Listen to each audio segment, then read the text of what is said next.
Hello বন্ধুরা, আশা করি আপনারা সবাই ভালো আছেন। আজ আমি আপনাদেরকে ভিডিও দেখাবো কিভাবে আপনারা অনলাইনে বাড়িতে বসে স্টুডেন্ট ক্রেডিট কার্ডের জন্য অ্যাপ্লাই করবেন। ভিডিওটা বেশি না বড় করে চলুন শুরু করা যাক।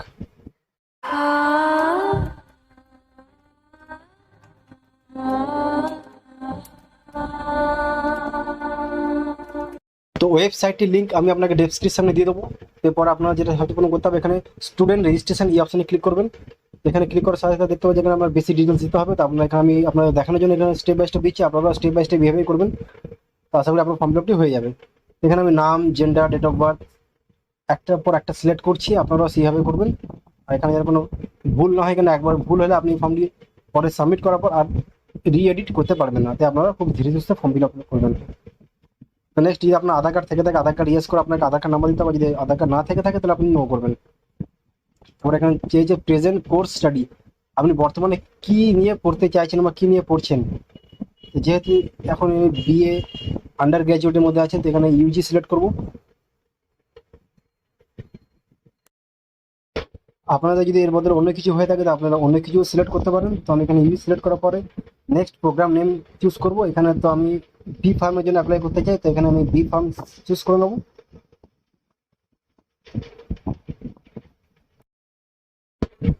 তো বি ফার্ম সিলেক্ট করার পরে নেক্সট যেটা ডিস্ট্রিক্ট ইনস্টিটিউট, ইনস্টিটিউটের ডিস্ট্রিক্ট কোথায় আছে সেটা চুজ করতে হবে। তো এটা আমার আছে ওয়েস্ট বেঙ্গল, আমি এখানে ওয়েস্ট বেঙ্গল চুজ করব। তারপরে ডিস্ট্রিক্ট ইনস্টিটিউট সেটা চুজ করে নেবো, সেটা হচ্ছে হাওড়া, তো আমি এখানে হাওড়া চুজ করবো। এরপরে নেক্সট হচ্ছে নেম অফ ইনস্টিটিউশন, ইনস্টিটিউশনের নেমটা কি, এখানে আমি আমার নেম চুজ করে নেবো, যেটা হচ্ছে ভারত টেকনোলজি। সেখানে আমি সার্চ করতে পেয়ে গেলাম। এরপরে কন্ট্যাক্ট ডিটেলস, যেখানে আমি আমার মোবাইল নাম্বার, ইমেল আইডি দিয়ে দেবো। আপনার অবশ্যই একটা বৈধ মোবাইল নাম্বার এবং বৈধ একটা ইমেল আইডি হওয়া আবশ্যক। তো আপনি সেরকম একটা নাম্বার, মোবাইল নাম্বার আর ইমেল আইডি দিয়ে দেবেন। ফোন নাম্বার এবং ইমেল আইডি দেওয়ার পর এখানে আপনাকে একটা পাসওয়ার্ড তৈরি করে নিতে হবে একটা। তো আমি এখানে একটা পাসওয়ার্ড তৈরি করে নিচ্ছি। তারপর সব কিছু দেখে রেজিস্টারে ক্লিক করবো। রেজিস্টার ক্লিক করার সাথে সাথে যে নাম্বারটা আপনি ফার্স্ট দিয়েছিলেন ওই নাম্বারে একটা ওটিপি যাবে, তো সেই ওটিপিটা আপনি এখানে সাবমিট করবেন। তো আমি এখানে সেই ওটিপিটি সাবমিট করছি। সাবমিট হয়ে গেলে তারপর আপনি ভেরিফাই ক্লিক করলে আপনার রেজিস্ট্রেশনটি হয়ে যাবে। দেখতে পাচ্ছি আমার রেজিস্ট্রেশনটি হয়ে গেছে, রেজিস্ট্রেশন নাম্বারটাই চলে এসেছে। এরপরে যেটা নেক্সট করতে হবে সেটা হচ্ছে আমাকে লগ ইনে ক্লিক করে, এটাকে ক্লোজ করে লগ ইনে ক্লিক করে আপনাকে লগ ইন করতে হবে সেই রেজিস্ট্রেশন দিয়ে। তো আমি সেই রেজিস্ট্রেশন নাম্বার এবং পাসওয়ার্ড দিয়ে, যেটা আমি পাসওয়ার্ড ক্রিয়েট করেছিলাম সেইটা দিয়ে আমি এখানে রেজিস্টার করে নিচ্ছি। ইউজার আইডি এবং পাসওয়ার্ড দিয়ে লগ ইন করার পরে নেক্সট দেখতে পাচ্ছেন এখানে ফার্স্ট স্টেপটি আমার ডান হয়ে গেছে। তারপর এখনো 4টে স্টেপ আমার বাকি আছে। তো আমি এখানে অ্যাপ্লাই নাওতে ক্লিক করে পরের স্টেপটি করবো। এখানে ফাদার্স নেম, মাদার্স নেম দিয়ে দেবো। যেহেতু এখানে ফাদার লেট, তো এখানে আমি লেট দিয়ে ফাদার ফুল নেম দেবো এবং তারপরে মাদার নেম দেবো। আর তারপরে যেটা হচ্ছে কো ব্যারো লিগাল গার্জিয়ান নেম, যেহেতু এনার বাবা লেট করে গিয়েছেন, তো এখানে মাকে আমি গার্জিয়ান হিসাবে রাখবো। তো এখানে মায়ের নামটা আমি দিয়ে দেবো। আপনারা যদি বাবা জীবিত থাকে আপনি বাবার নামই দেবেন।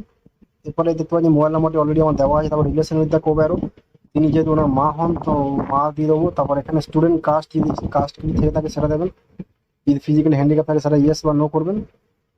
লাস্ট কোয়ালিফিকেশন, যদি আন্ডার গ্রাজুয়েটের মধ্যে আছেন লাস্ট কোয়ালিফিকেশন হায়ার সেকেন্ডারি হবে, তো আমি হায়ার সেকেন্ডারি করলাম।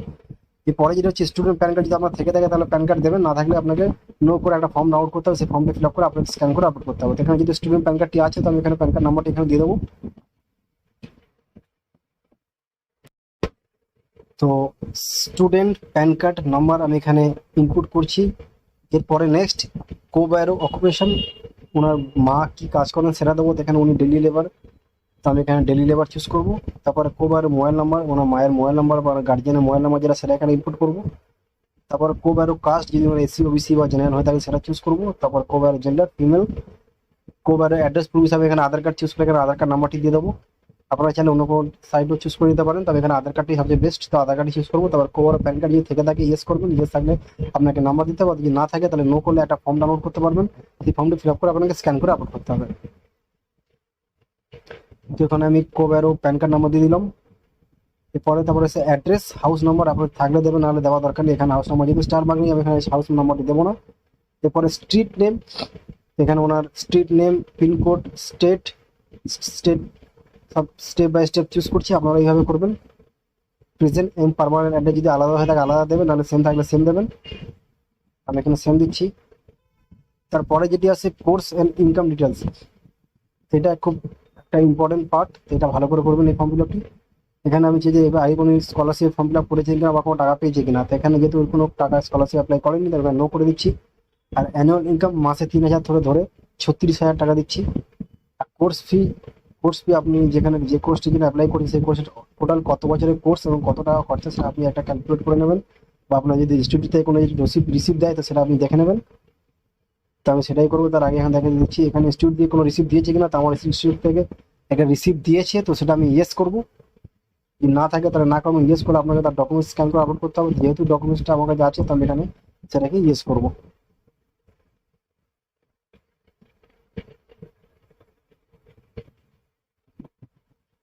এরপরে দেখুন লেখা আছে ইয়ার অফ কমেন্সমেন্ট, যে কত বছর থেকে এই কোর্সটি শুরু হচ্ছে এবং ইয়ার অফ কমপ্লিটেশন কখন গিয়ে এটা শেষ হবে। তার আগে দেখুন উপরে টিউশন ফি অল টোটাল যে ফিসটি আছে আমার 5 লাখ টাকা আমি লিখলাম, যে আমার 4 বছরের কোর্স, আর তাতে আমার 5 লাখ টাকা খরচা, আমি 5 লাখ টাকা লিখলাম। এরপরে ইয়ার অফ কমেন্সমেন্ট, এখানে এটা বলতে চাইছি কবে থেকে কোর্সটা আপনার শুরু হচ্ছে, 2021 থেকে কোর্সটা শুরু হচ্ছে, 2021 এখানে আমি করবো। আর ইয়ার অফ কমপ্লিটেশন কবে এটা শেষ হচ্ছে সেটা 2024 শেষ হবে, 2024টা আমি করবো। 2021 থেকে 2024 আমি করে দিলাম। তারপর লোন অ্যামাউন্ট রিকোয়ার, আমার 5 লাখ টাকা খরচা, আমি এখানে কত টাকা আমার টাকা দরকার সেই অ্যামাউন্ট আমি এখানে দেবো। তো আমার যেহেতু 5 লাখ টাকা খরচা, তো আমি চাইবো এখানে 5 লাখ টাকাই আমি যাতে নিতে পারি। এখানে 5 লাখসই দেবো আমি, বা আমি 4 লাখও দিতে পারি, যেহেতু আমার অত টাকা লাগবে না। উপরে ডিটেলসগুলো ঠিকঠাক দেওয়ার পরে নিচে আপনাকে ব্যাংক ডিটেলস দিতে হবে। তো এখানে ব্যাংক ডিটেলস দিয়ে দেবো। এখানে আবার মনে রাখতে হবে student bank details plus guardians bank details দুটোই লাগবে এখানে। তো এখানে আমি ব্যাংক ডিটেলস দিয়ে দেবো। তো এখানে আমি ব্যাংক ডিটেলসগুলো স্টেপ বাই স্টেপ দিয়ে দিচ্ছি, তো আপনারাও সেইভাবেই করবেন। Bank details, bank IFC code এবং অ্যাকাউন্ট নাম্বার যেন একদম অ্যাকুরেট হয়, যেন এখানে ভুল না হয়, তাহলে আপনি টাকা কিন্তু পাবেন না। এরপরে কোব্যারো ব্যাংক ডিটেলস মানে গার্জিয়ানস ব্যাংক ডিটেলস, সেটাও এখানে আমি ইনপুট করবো। তো স্টুডেন্ট ব্যাংক ডিটেলস এবং কোব্যারো ব্যাংক ডিটেলস দুটো এখানে আমি ইনপুট করে দিচ্ছি। এরপরে সব কিছু ঠিকঠাক থাকলে আমি সেভ অ্যান্ড কন্টিনিউতে ক্লিক করবো। যেহেতু এখানে ব্যাংক ডিটেলস আমি ভেরিফাই করে নিচ্ছি, তারপরে এবার সেভ অ্যান্ড কন্টিনিউতে চেক ক্লিক করবো। তো নেক্সটে ক্লিক করার সাথে সাথে এখানে আমার ডকুমেন্টস আপলোড করতে হবে, সেটা খুবই গুরুত্বপূর্ণ। এখানে আপনাকে student photo, student signature, guardian's photo, guardian signature, student Aadhaar card, guardian's Aadhaar card, student PAN card, guardian's PAN card, admission receipt এবং টোটাল 4 বছর কত টাকা খরচ তার একটা রিসিপ্ট, এই এতগুলো ডকুমেন্টস আপনাকে পিডিএফ প্লাস জেপিজি দুটো ফরম্যাটে আপলোড করতে হবে। আমি সাপোর্ট অলরেডি স্ক্যান করে রেখেছি, তো আমি সেগুলোকে স্টেপ বাই স্টেপ আপলোড করে দিচ্ছি। তো ডকুমেন্টসগুলো আমি অলরেডি আপলোড করে দিয়েছি। এবার টার্মস অ্যান্ড কন্ডিশনে ক্লিক করে সেভ অ্যান্ড কন্টিনিউতে ক্লিক করলেই আমার ফর্ম ফিল আপটি হয়ে যাবে। তো আমার এই শর্ট ভিডিও যদি আপনাদের ভালো লাগে থাকে, তো আমার ভিডিওকে অবশ্যই একটা লাইক করবেন, চ্যানেলকে অবশ্যই সাবস্ক্রাইব করবেন।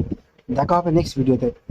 তো এখানে আমি ফাইনাল সাবমিট করার সাথে সাথে আপনারা দেখতে পাচ্ছেন স্ক্রিনে যে ফর্ম ফিল আপটি হয়েছে সেটি ফাইনাল সাবমিট করার সাথে সাথে হয়ে গিয়েছে। আপনার সামনে একটা এরকম পেজ এসে ওপেন হবে। সেখানে আপনার যদি এডিট করার একটা অপশন থাকবে, যদি আপনার ফাইনাল সাবমিট করার আগে পর্যন্ত যদি কোনো ভুল থাকে তাহলে আপনি এখান থেকে এডিট করে সেটাকে ঠিক করে নিতে পারবেন। আর যদি দেখেন সবকিছু ঠিকঠাক আছে তাহলে আপনি নিচে দেখতে পাবেন সাবমিট অ্যাপ্লিকেশন, তাতে ক্লিক করলে আপনার ফর্মটি পুরোপুরি সাবমিট হয়ে যাবে। পুরোপুরি সাবমিট হয়ে গেলে আপনি কিন্তু দ্বিতীয়বার আর এডিট করতে পারবেন না।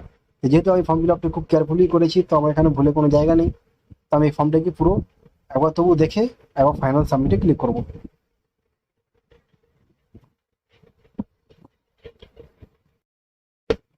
তো ফর্মটি আমি এবার ফাইনাল সাবমিটে ক্লিক করবো। ফাইনাল সাবমিটে ক্লিক হয়ে গিয়েছে।